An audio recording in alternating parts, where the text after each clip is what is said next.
क्या आपको पता है 2021 में स्वेज कैनाल के बीचों बीच एक 400 मीटर लंबी कार्गो शिप फंस गई थी और देखते ही देखते वहां जहाजों की लाइन लग गई। ऑयल, फूड, इलेक्ट्रॉनिक्स सब वहीं का वहीं रुक गया। हर दिन 9 से 10 बिलियन डॉलर का नुकसान हुआ और आज स्ट्रेट ऑफ हॉर्मुज, जहां से दुनिया का 20% ऑयल जाता है, वॉर की वजह से वो भी रुका हुआ है, जिससे इमरजेंसी सिचुएशन बन चुकी है। स्वेज कैनाल और स्ट्रेट ऑफ हॉर्मुज दोनों ही चौक पॉइंट है जो यूरोप से एशिया को कनेक्ट करते हैं। मतलब अगर चौक पॉइंट फ्लेक्सिबल नहीं होते हैं तो पूरी दुनिया पर इम्पैक्ट आ जाता है। ठीक ऐसे ही हम भी एक ही पोर्टफोलियो में लॉक हो जाते हैं और जब मार्केट डायरेक्शन बदलती है तो हमारा पोर्टफोलियो भी इन्हीं जहाजों की तरह अटक के रह जाता है। इसीलिए पोर्टफोलियो में अलग अलग साइज और सेक्टर्स की कंपनीज का होना बहुत जरूरी है, जो कि मिलता है फ्लेक्सी कैप फंड से। क्योंकि flexi cap fund large cap से सेफ्टी और मिड एंड स्मॉल कैप से ग्रोथ मिलती है। किसी भी फ्लेक्सी कैप फंड में इन्वेस्ट करने से पहले उसका AUM और एनुअल रिटर्न CAGR जरूर देखें। ऐसे ही फाइनेंस से संबंधित वीडियो के लिए जुड़े रहें। धन्यवाद।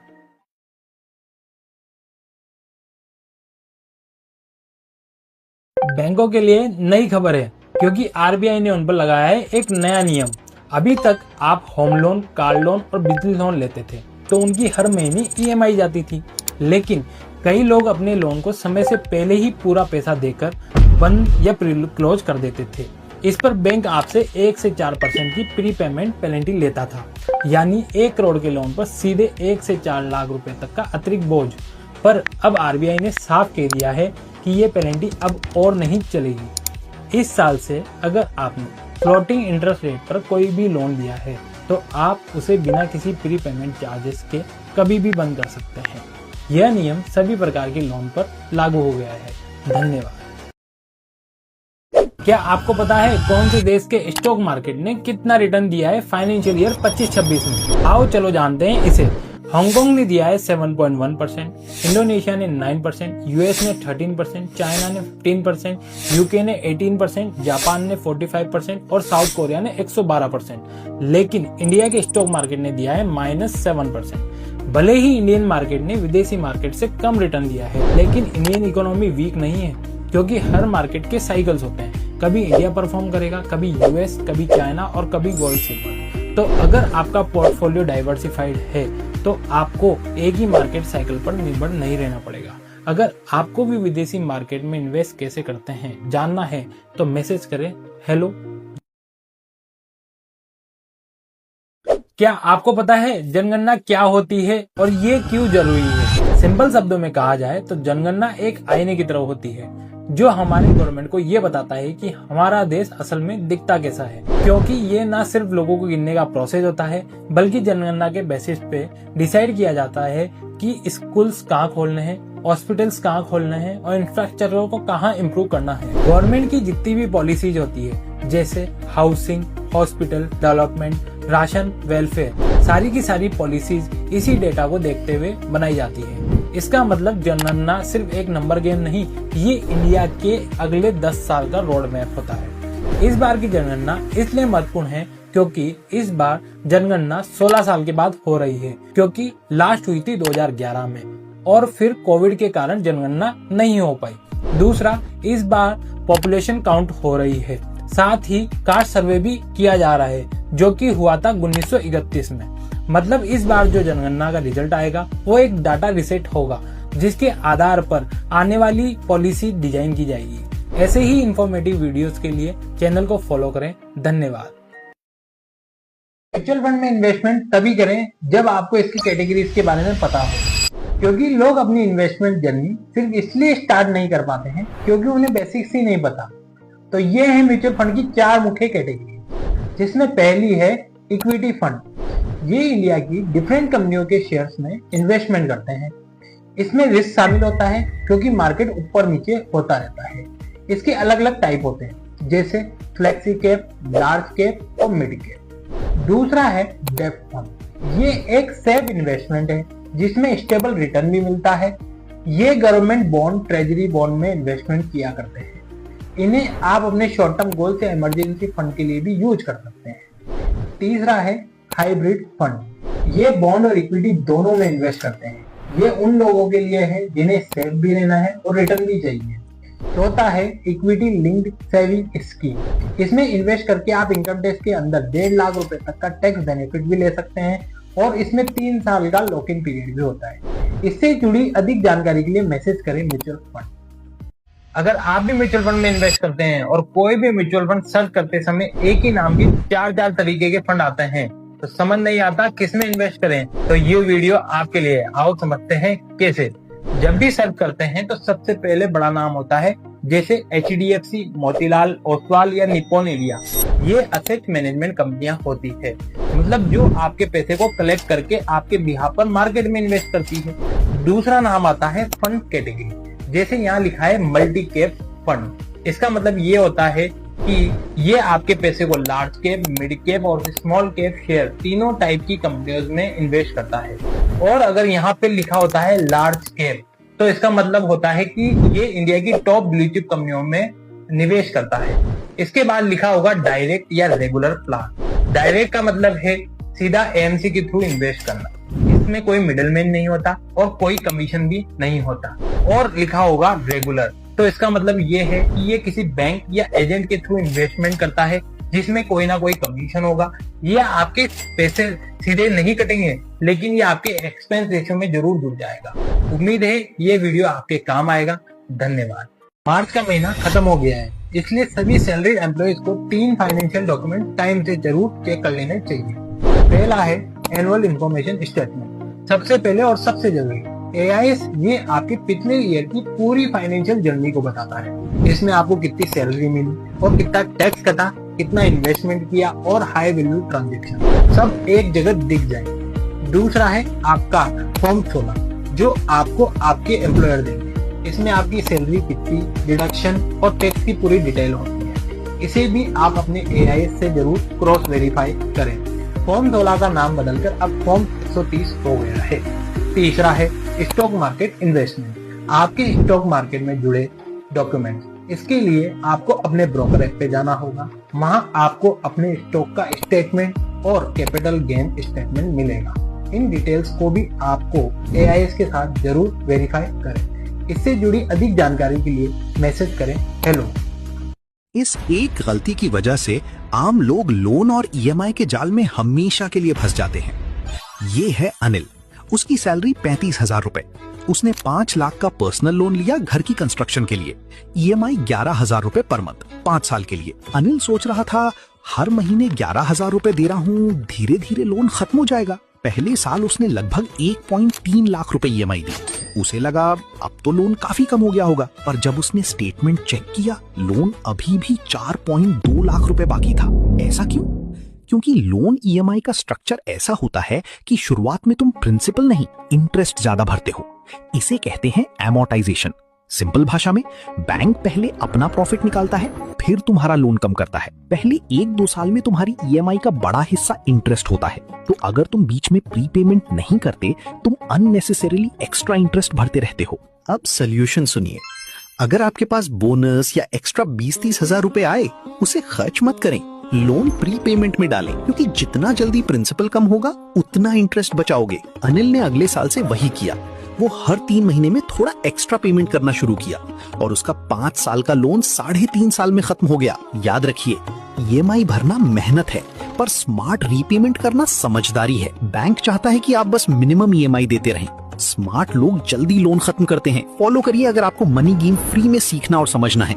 अगले वीडियो में मिलते हैं। भारत सरकार अब क्रिप्टो करेंसी ट्रांजैक्शन पर अपनी निगरानी और भी कड़ी करने जा रही है। अब क्रिप्टो से जुड़ी गतिविधियों को छिपाना लगभग नामुमकिन हो जाएगा। इसके कुछ मुख्य बिंदु हैं। पहला, मजबूत रिपोर्टिंग सिस्टम। इनकम टैक्स ने एक नया संशोधन जारी किया है जिसमें क्रिप्टो सिस्टम अब पहले से अधिक पारदर्शी और सख्त हो जाएगा। दूसरा, क्रिप्टो प्लेटफॉर्म की जिम्मेदारी। अब सभी क्रिप्टो प्लेटफॉर्म और एक्सचेंजों के लिए ये अनिवार्य हो जाएगा कि उनके यूजर्स की होल्डिंग और ट्रांजैक्शन की जानकारी सीधे इनकम टैक्स विभाग को देंगे। तीसरा, ट्रैकिंग। अगर आप क्रिप्टो खरीद रहे हैं, बेच रहे हैं या होल्ड कर रहे हैं तो इसकी पूरी जानकारी इनकम टैक्स अथॉरिटीज के पास होगी। चौथा, विशेष नियम। यदि किसी व्यक्ति का निवेश क्रिप्टो में $10,000 यानी लगभग 9 लाख रुपए से अधिक है तो इसके बारे में और भी विशेष जानकारी मेंटेन की जाएगी। क्रिप्टो निवेश के लिए अब नियम का पालन करना और भी महत्वपूर्ण हो गया है, क्योंकि सरकार की नजर अब क्रिप्टो वॉलेट पे सीधी बनी हुई है। उम्मीद है ये आपकी जानकारी भविष्य में काम आएगी। क्या आपका पोर्टफोलियो लॉस में है? सेबी आपके लिए लाया है एक नया फंड जो शायद आपके पोर्टफोलियो को प्रॉफिट में कर देगा। इंडिया में 73% लोग अपने म्यूचुअल फंड को पहले ही 2 साल में बेच देते हैं, क्योंकि वो इन्वेस्ट करते हैं फास्ट। मार्केट गिरते ही आप भी एसआईपी बंद करना चाहते हैं? तो मिलिए अमित से। 2020 में उसने एसआईपी शुरू की, 5,000 रुपए महीने की। म्यूचुअल फंड्स में इन्वेस्ट कर रहा था, लॉन्ग टर्म सोचकर। शुरुआत में सब सही चला, पोर्टफोलियो 1 लाख रुपए तक पहुंच गया। अमित खुश, बस ऐसे ही चलता रहे।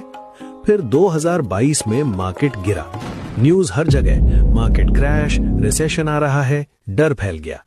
अमित घबरा गया, क्योंकि उसके 1 लाख रुपए गिरकर 80,000 हो गए। उसने सोचा अब और गिरा तो, और उसी डर में उसने एसआईपी बंद कर दी। अब यही असली गेम है। जब मार्केट गिरता है तब एसआईपी का मैजिक शुरू होता है, जिसे कहते हैं रुपी कॉस्ट एवरेजिंग। मतलब जब प्राइस कम होता है तुम सेम 5,000 रुपए में ज्यादा यूनिट्स खरीदते हो। सिंपल भाषा में, सेल चल रही है और तुम शॉपिंग छोड़कर भाग गए। अगर अमित एसआईपी चालू रखता तो अगले 2-3 साल में जब मार्केट रिकवर होता उसका 80,000 रुपए बन सकता था 1.5-2 लाख रुपए। पर उसने क्या किया? लॉस में एग्जिट करके फ्यूचर प्रॉफिट मिस कर दिया। रिच लोग मार्केट गिरने पर डरते नहीं, वो और इन्वेस्ट करते हैं। पुअर माइंडसेट क्या करता है? हाई पर खरीदता है, लो पर बेच देता है। एसआईपी का असली फायदा तभी मिलता है जब तुम कंसिस्टेंसी रखते हो, चाहे मार्केट ऊपर हो या नीचे। याद रखो, मार्केट गिरना रिस्क नहीं है, तुम्हारा बिहेवियर रिस्क है। क्या आप ये पहले से जानते थे? कमेंट में बताइए। और इन्वेस्टिंग को सही और सरल तरीके से सीखने के लिए हमारे साथ जुड़े रहें। राजू और मनोज 2 दोस्त, दोनों की उम्र 25 साल। दोनों के पिता की अचानक मौत हो जाती है। राजू के पिता ने एलआईसी की पॉलिसी ले रखी थी, हर महीने 5,000 रुपए प्रीमियम, 20 साल तक। पॉलिसी पर लिखा था मृत्यु पर मिलेंगे 10 लाख रुपए। राजू को मिले 10 लाख रुपए बस। पर मनोज के पास सिर्फ एक टर्म इंश्योरेंस प्लान थी, हर साल 5,000 रुपए प्रीमियम। उसके पिता की मृत्यु पर मनोज को मिले 1 करोड़ रुपए। राजू हैरान, मेरे पिता ने 20 साल में 12 लाख रुपए दिए और मिले 10 लाख रुपए, यानी नुकसान। मनोज के पिता ने सिर्फ 1 लाख रुपए दिए और मिले 1 करोड़ रुपए। अब इसे समझो, बैंक और इंश्योरेंस कंपनीज बेचते हैं ULIP, endowment plans, money back policies. इनमें तुम्हें बोला जाता है इन्वेस्टमेंट प्लस इंश्योरेंस दोनों एक साथ। पर असलियत क्या है? इन प्लान्स में रिटर्न मिलता है सिर्फ 4 से 6% सालाना, इतना कि मुद्रास्फीति भी नहीं निकलती। और अगर तुम बीच में पॉलिसी छोड़ दो तो जो पैसे डाले थे उनमें से आधे से ज्यादा डूब जाते हैं। सही फंडा यह है, इंश्योरेंस और इन्वेस्टमेंट को हमेशा अलग रखो। टर्म इंश्योरेंस लो सिर्फ प्रोटेक्शन के लिए, 25 साल पर 1 करोड़ कवर का सालाना प्रीमियम सिर्फ 5 से 7,000 रुपए। बचे हुए पैसे को एसआईपी में डालो, 15 साल में बनेंगे 50 लाख रुपए से ज्यादा। यूलिप या एंडोरमेंट प्लान में 15 साल बाद मुश्किल से 15-20 लाख रुपए मिलेंगे। इंश्योरेंस सेल्समैन तुम्हें बताएगा ये प्लान बंद करोगे तो पैसे डूब जाएंगे। डर के मारे तुम रोज प्रीमियम भरते रहोगे और वो अपनी कमीशन काटता रहेगा, पहले साल की प्रीमियम का 30-40%। अमीर बनना है तो याद रखो, टर्म इंश्योरेंस लो, बाकी पैसे म्यूचुअल फंड्स या इंडेक्स फंड्स में डालो। 20 साल बाद फर्क खुद देखोगे। तो कल पहले अपनी इंश्योरेंस पॉलिसी को देखो, अगर यूलिप या इंडोरमेंट है तो बाहर निकलो, नुकसान अभी कम है, 20 साल बाद बहुत ज्यादा होगा। और ऐसी ही फाइनेंस रियलिटी चेक के लिए हमारे साथ जुड़े रहिए और अपनी और अपने पैसों का ख्याल रखें। अगली कहानी में मिलेंगे, बाय। क्या आप भी सिल्वर के घटते बढ़ते भाव को देखकर कंफ्यूज हैं? आखिर सिल्वर में इन्वेस्ट कैसे करना है, उसका सही तरीका क्या है, मैं आपको 4 सिंपल पॉइंट में समझाता हूँ। पहला, सिल्वर ईटीएफ कैसे चुनें। फिजिकल सिल्वर की जगह सिल्वर ईटीएफ को चुनना है, क्योंकि न इसमें मेकिंग चार्जेस का झंझट है और न ही इसको स्टोरेज करने की टेंशन। दूसरा, एयूएम का ध्यान दें। ईटीएफ खरीदते समय उसका एयूएम जरूर देखें, जितना ज्यादा एयूएम होगा उतनी ही बेहतर लिक्विडिटी मिलेगी, यानी आप जब चाहें उसे आसानी से बेच पाएंगे। तीसरा, एक्सपेंस रेशियो। कम एक्सपेंस रेशियो वाले ईटीएफ ही चुनें, कोशिश करें ये 0.5% से कम हो, ताकि आपकी कमाई का बड़ा हिस्सा इस फीस में न कटे। चौथा, ट्रैकिंग एरर देखें। ETF का ट्रैकिंग एरर जितना कम होगा उतना आपका इन्वेस्टमेंट सटीक तरीके से सिल्वर मार्केट के प्राइस को फॉलो करेगा।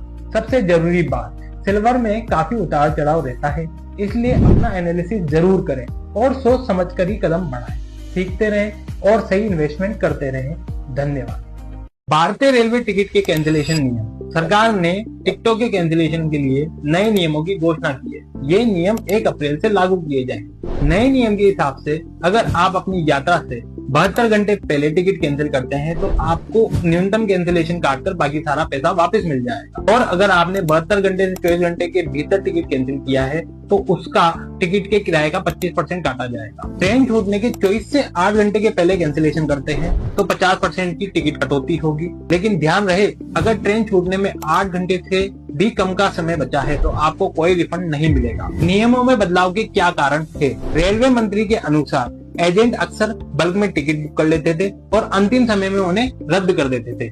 इसमें वास्तविक यात्रियों को सीट नहीं मिल पाती थी। नए और सख्त नियमों से इस तरह की गतिविधियों पर रोक लगेगी और जरूरतमंद यात्रियों को आसानी से कंफर्म सीट मिल सकेगी। एक और महत्वपूर्ण बदलाव ये है कि अब यात्री ट्रेन छूटने से 30 मिनट पहले तक अपना बोर्डिंग स्टेशन बदल सकते हैं। पहले ये सुविधा केवल चार्ट बनने से पहले तक ही उपलब्ध थी। उम्मीद है ये जानकारी आपके काम आएगी। धन्यवाद। NPS वात्सल्य बच्चों के लिए सरकार की नई स्कीम है। सरकार ने बच्चों के लिए एक ऐसी स्कीम शुरू की है जो न केवल उनके भविष्य को सुरक्षित करती है बल्कि 10 से 12% तक का भी शानदार रिटर्न देती है। स्कीम की कुछ मुख्य विशेषताएं, किसे लाभ मिलेगा। यह योजना विशेष रूप से नाबालिगों के लिए डिजाइन की गई है। निवेश के विकल्प क्या रहेंगे? इसमें पैसा डेब्ट और इक्विटी दोनों में निवेश होता है। आप खुद तय कर सकते हैं कि कितना पैसा डेब्ट में जाएगा, कितना पैसा इक्विटी में जाएगा। निवेश का तरीका क्या रहेगा? आप इसे SIP की तरह हर महीने निवेश भी कर सकते हैं या साल में 1-2 बार एक मुश्त राशि भी जमा कर सकते हैं। आप इस पैसे को कब निकाल सकते हैं? जब बच्चा 18 से 21 साल का होगा तब आप इस पैसे को निकाल सकते हैं। कैसे निकाल सकते हैं? कुल राशि का 80% का हिस्सा एक साथ निकल सकता है और बचा हुआ 20% ऑटोमेटिकली एक NPS में निवेश हो जाता है, जिससे आपके बच्चे को 6 से 7% की सालाना दर से नियमित मासिक आय मिलती रहेगी। NPS वात्सल्य के साथ साथ सुकन्या समृद्धि योजना भी बच्चों के वित्तीय भविष्य को मजबूत करने के लिए एक बहुत अच्छा विकल्प है। क्या आप इस स्कीम के रजिस्ट्रेशन प्रोसेस के बारे में और जानना चाहेंगे तो मैसेज करें वात्सल्य। अगर आपके साथ ऑनलाइन फ्रॉड हुआ है, UPI स्कैम हुआ है या हैकिंग हुई है तो घबराएं नहीं, क्योंकि भारत में साइबर अपराध की शिकायत दर्ज करना अब बहुत आसान हो गया है। आइए इसे समझते हैं 1 मिनट में। सबसे पहले फोन या लैपटॉप में स्क्रीन पे दी गई साइट खोलें। ये भारत सरकार की एक ऑफिशियल पोर्टल है। दूसरा, शिकायत दर्ज करें। रजिस्टर कंप्लेंट पे क्लिक करें। यहाँ आपको 2 विकल्प मिलेंगे, वित्तीय धोखाधड़ी और अन्य साइबर अपराध। तीसरा, विवरण भरें। यदि मामला बैंक या UPI से जुड़ा है तो फाइनेंशियल फ्रॉड चुनें। एक फॉर्म खुलेगा जिसमें जरूरी जानकारी भरें। चौथा, सबूत अपलोड करें। बैंक स्टेटमेंट या UPI ट्रांजैक्शन के स्क्रीनशॉट आदि अपलोड करें। इससे आपका केस और मजबूत होगा। पांचवा, सबमिट करें।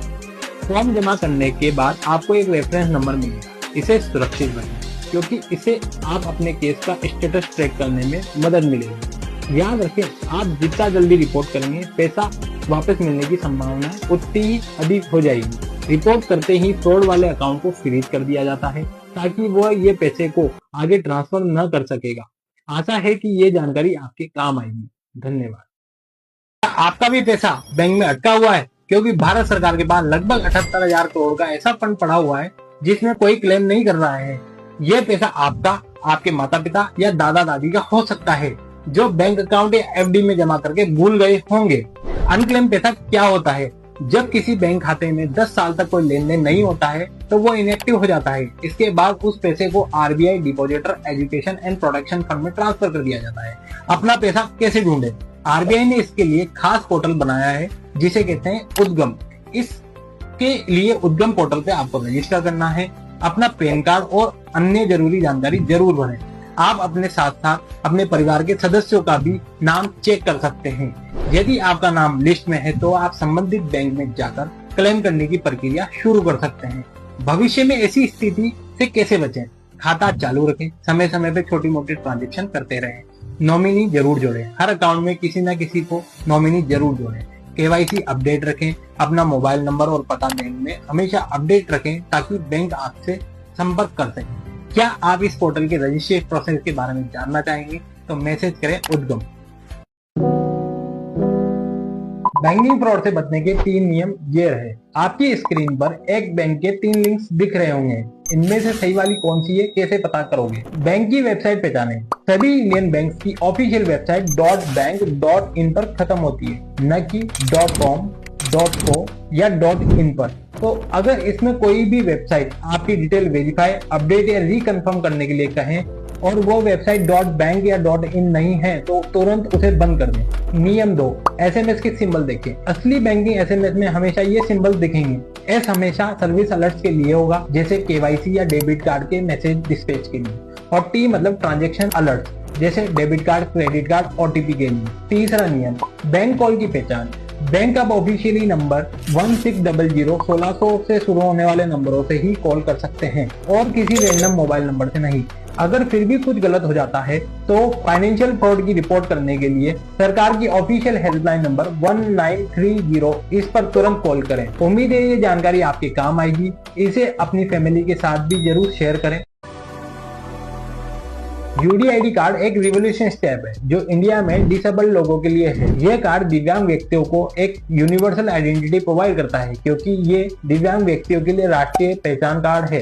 एक UDID कार्ड से आपको सालाना 2 लाख रुपए तक बेनिफिट मिलते हैं और गवर्नमेंट स्कीम का आसान एक्सेस भी मिलता है। पहला, सरकारी योजनाओं में लाभ, जैसे कि दिव्यांग पेंशन या छात्रवृत्ति स्किल डेवलपमेंट योजनाएं में लाभ मिलेगा। दूसरा, सरकारी अस्पतालों में इलाज की सुविधाएं और सहायक उपकरण जैसे कि व्हील चेयर, हियरिंग एड आदि मिलते हैं। तीसरा, यात्रा में छूट, दिव्यांग व्यक्ति को ट्रेन और कई जगह फ्लाइट में डिस्काउंट दिया जाता है। चौथा, शिक्षा में लाभ, स्कूल और कॉलेज में फीस छूट दी जाती है और विशेष स्कॉलरशिप भी दी जाती है। अगर आपके आसपास कोई भी दिव्यांग व्यक्ति रहता है तो उन्हें UDID कार्ड की जानकारी जरूर दें ताकि वह सरकारी सुविधाओं का पूरा लाभ ले सके।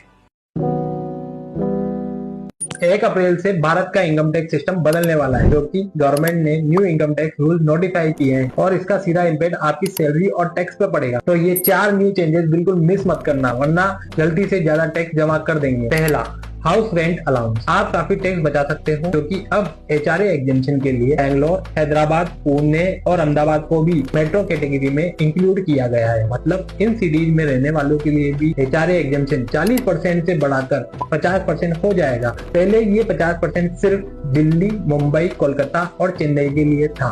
दूसरा, किराए पर रहना। अगर आप रेंट पे रहते हो और HRA क्लेम करते हो तो अब आपको ITR में क्लियरली डिस्क्लोज करना पड़ेगा कि आपका लैंडलॉर्ड के साथ रिश्ता क्या है। क्या लैंडलॉर्ड आपके फादर, मदर, ब्रदर या कोई और रिलेटिव है, क्योंकि अभी तक कई सारे लोग सिर्फ टैक्स बचाने के लिए पेपर पर रेंट दिखा देते थे। तीसरा, एजुकेशन और हॉस्टल अलाउंस। एजुकेशन अलाउंस और हॉस्टल अलाउंस सीधा 30 गुना बढ़ चुका है, क्योंकि एजुकेशन अलाउंस जो पहले 100 रुपए था अब वो 3000 हो गया है और हॉस्टल अलाउंस जो 300 था वो 9000 रुपए प्रति माह हो गया है। Tax free loan. एम्प्लॉयर से अगर आपको टैक्स फ्री लोन मिलता है तो वो 2 लाख तक एग्जेम्प्ट होगा, जो कि पहले सिर्फ 20,000 रुपए था। ये इंफॉर्मेशन अपने दोस्तों के साथ शेयर करें ताकि वो भी अपना टैक्स बचा सके।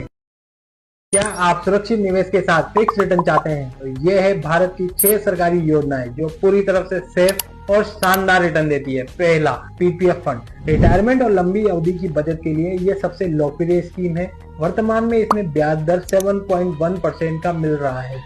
दूसरा, post office monthly income scheme. अगर आप चाहते हैं कि आपको हर महीने इनकम मिलते रहे तो ये स्कीम आपके लिए सबसे बेस्ट रहेगी। इसमें 7.4% का रिटर्न मिल रहा है। तीसरा, किसान विकास पत्र। इसकी वर्तमान ब्याज दर 7.5% है। चौथा, नेशनल सेविंग सर्टिफिकेट। टैक्स बचाने और सुरक्षित निवेश के लिए NSC एक अच्छा विकल्प है, जिसमें आपको ब्याज दर मिलेगी 7.7% का।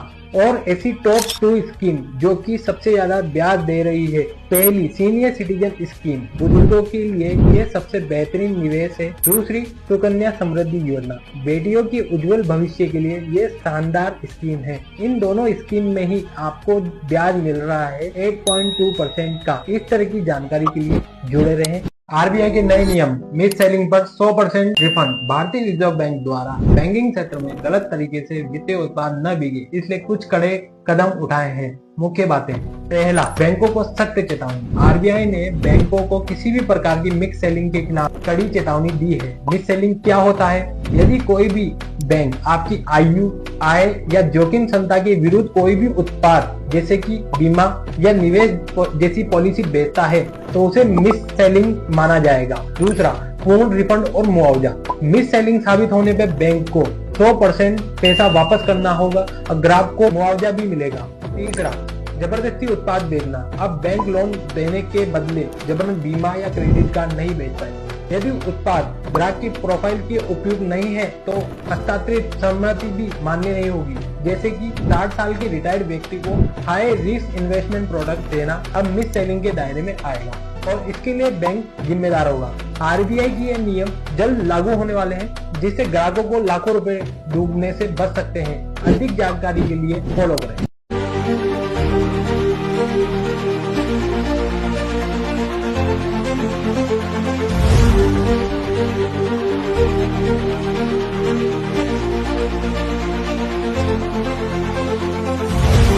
विदेश यात्रा के दौरान नए बैगेज नियम से पैसे बचाएं। भारत सरकार द्वारा बैगेज नियमों में किए गए हालिया बदलाव की जानकारी दी गई है, जिससे अब विदेश से सामान लाना सस्ता हो जाएगा। मुख्य बिंदु, पहला, ड्यूटी फ्री सामान सीमा में वृद्धि। पहले विदेश से भारत आते समय केवल 50,000 रुपए तक का सामान ड्यूटी फ्री बिना किसी टैक्स के लाया जा सकता था। अब इस सीमा को बढ़ाकर 75,000 रुपए कर दिया गया है, लेकिन इससे अधिक के सामान पर कस्टम ड्यूटी, सरचार्ज और जीएसटी लगेगा।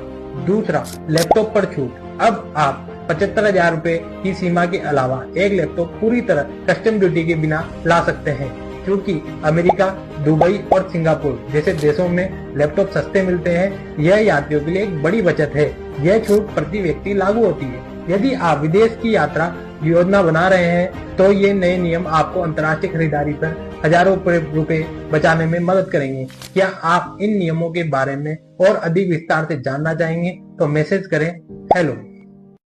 अगर आप क्रेडिट कार्ड से ज्यादा खर्च करते हैं तो बैंक अब आपकी रिटेल इनकम टैक्स वालों को देने वाला है। सरकार ने income tax draft rule 2026 release किए हैं, जिसमें क्रेडिट कार्ड यूज करने वालों के लिए 3 मुख्य बदलाव हैं। पहला, हाई स्पीड मॉनिटरिंग। अगर आप एक फाइनेंशियल ईयर में क्रेडिट कार्ड से 10 लाख रुपए से ज्यादा का डिजिटल ट्रांजैक्शन करते हैं तो बैंक अब आपकी डिटेल इनकम टैक्स डिपार्टमेंट को दे सकता है। साथ ही अगर कोई भी क्रेडिट कार्ड का बिल 1 लाख रुपए से ज्यादा का कैश पेमेंट होता है तो वो भी डिपार्टमेंट को रिपोर्ट होगा। दूसरा, पैन मैंडेटरी। क्रेडिट कार्ड लेने के लिए पैन सबमिट करना अब मैंडेटरी होने वाला है। इसका मतलब है अब आपके हर क्रेडिट ट्रांजैक्शन सीधा आपके टैक्स रिकॉर्ड से लिंक हो जाएगा और सरकार की नजर हर ट्रांजैक्शन पे रहेगी। तीसरा, क्रेडिट कार्ड से टैक्स पेमेंट। ये एक अच्छी खबर है। अब आप अपने इनकम टैक्स का पेमेंट सीधे क्रेडिट कार्ड से भी कर सकते। इस वीडियो को अपने उन सभी दोस्तों के साथ शेयर करें जो क्रेडिट कार्ड से खूब शॉपिंग करते हैं। गवर्नमेंट पॉलिसी से जुड़ी और जानकारी के लिए फॉलो करें। धन्यवाद। स्टार्टअप के लिए 0% इनकम टैक्स। जी हाँ, भारत सरकार ने स्टार्टअप को बढ़ावा देने के लिए एक विशेष योजना चला रही है, जिसके तहत योग्य स्टार्टअप अपने मुनाफे पर 0 टैक्स का लाभ उठा सकते हैं।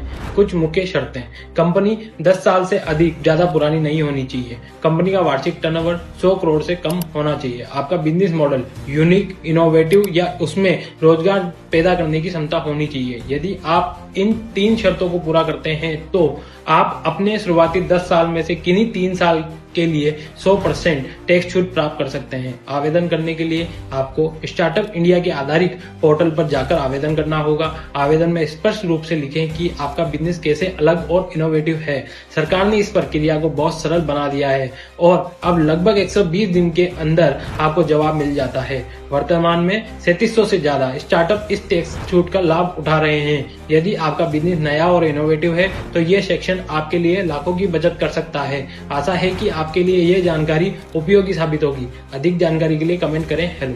ये रही नेशनल स्टॉक एक्सचेंज के नए प्लेटफॉर्म NSE ग्लोबल एक्सेस के बारे में पूरी जानकारी, जो आपको अंतर्राष्ट्रीय बाजारों में निवेश करने की सुविधा देता है। प्रमुख विशेषताएं, ग्लोबल एक्सचेंज, अब आप घर बैठे 30 से अधिक ग्लोबल मार्केट्स में सीधे निवेश कर सकते हैं।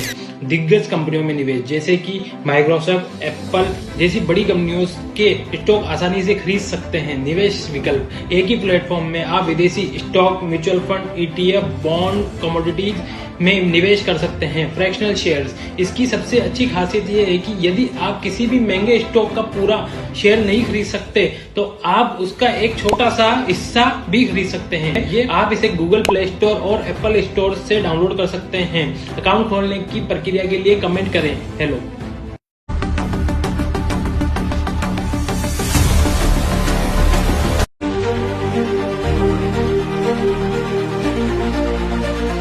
DGCA द्वारा हाल ही में पेश किए गए 3 महत्वपूर्ण नियमों के बारे में बताया है जो हवाई यात्राओं के लिए काफी फायदेमंद है। पहला, मुफ्त सीट चयन। अब एयरलाइंस को हर फ्लाइट में कम से कम 60% सीटें मुफ्त आवंटित करनी होगी। इसका मतलब है यात्रियों को बेसिक सीट के लिए अलग से पैसे देने की जरूरत नहीं पड़ेगी।